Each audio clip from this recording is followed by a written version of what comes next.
அனைவருக்கும் வணக்கம்.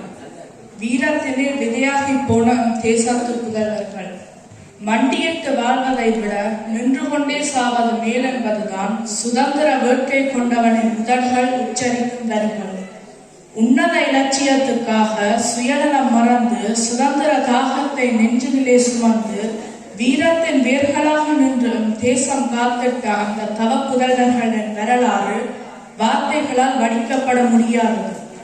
அவர்கள் நடந்து சென்ற தடங்கள் தந்த பாடங்களே இனிவரும் சந்ததிக்கு வழிகாட்டும் என்பது மறுக்க முடியாதது.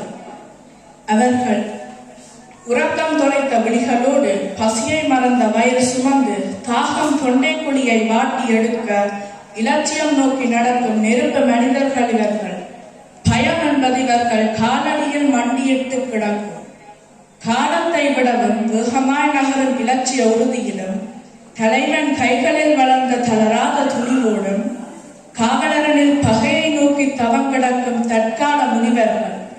எமது மண்ணின் எல்லைகளில் நின்றபடி இவர்கள் விழித்து நின்ற பொழுதுகளில் ஊர் நிம்மதியாய் தூங்கும். எம் மண்ணில் எதிரி காலடி வைத்த வேளையெல்லாம் நெருப்பினை கக்கும் இவர் தம் சுடுகுழல்கள். மஞ்சளை நெஞ்சில் தாங்கி வாழ்வோரே உலகில் அதிகம். ஆனால் நஞ்சினை கழுத்தில் தாங்கி வாழும் அற்புத பிறவிகளும் தேசத்து புதல்வர்கள். மானுடர் வாழும் நாட்டிலே வெடியாகி வீழப்போகும் நாளை முன்கூட்டியே அறிந்து கொள்ளும் அற்புத பிறவிகளும் தேசத்து புதல்வர்கள். பஞ்சான மனம் கொண்ட குழந்தைகளாய் இருக்கும் இவர்கள் பகை மீது வெஞ்சினம் கொண்டு பாய்ந்திடும் வேளையில் தீப்பிளம்பாகி எழுவர். அடிமைகளை தகர்ப்பதற்காய் இவர்கள் வெடியென உருவெடுப்பர்.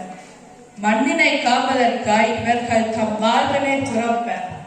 மனித உருவில் தோன்றிய அக்கினி குன்றுகளான இவர்களின் மனதுக்குள் ஆயிரம் ஆயிரம் கனவுகள் தேசம் பற்றியதாய் மலர்ந்திருக்கும். என்றோ ஒரு நாள் விடியும் என்பது எல்லோருக்கும் கனவாக இருக்கலாம். ஆனால் இவர்களுக்கோ அது மனதில் பதிந்த நிச்சயம். வெளியேறி வீழும் நிலை வரினும் தமிழீழம் என்பதையே இவர் தம் வாயுரைக்கும். என் பின்னே வரும் இன்னொரு வீரன் எனது துப்பாக்கியை ஏற்றுவான் என்ற நம்பிக்கையோடு இவர்கள் கல்லறைக்குள் உறங்கி போவார்கள்.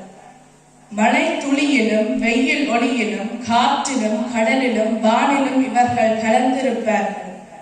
தாயக கனவோடு காற்றோடு கதை பேசுவார்கள். உறவுகளின் நினைவிலே உயிர்த்திருப்பார்கள். செங்குருதி சிந்தி சிவப்பான தேசத்தில் பகை இருக்கும் இடமெல்லாம் இவர்கள் தகிக்கும் காற்றாவார்கள்.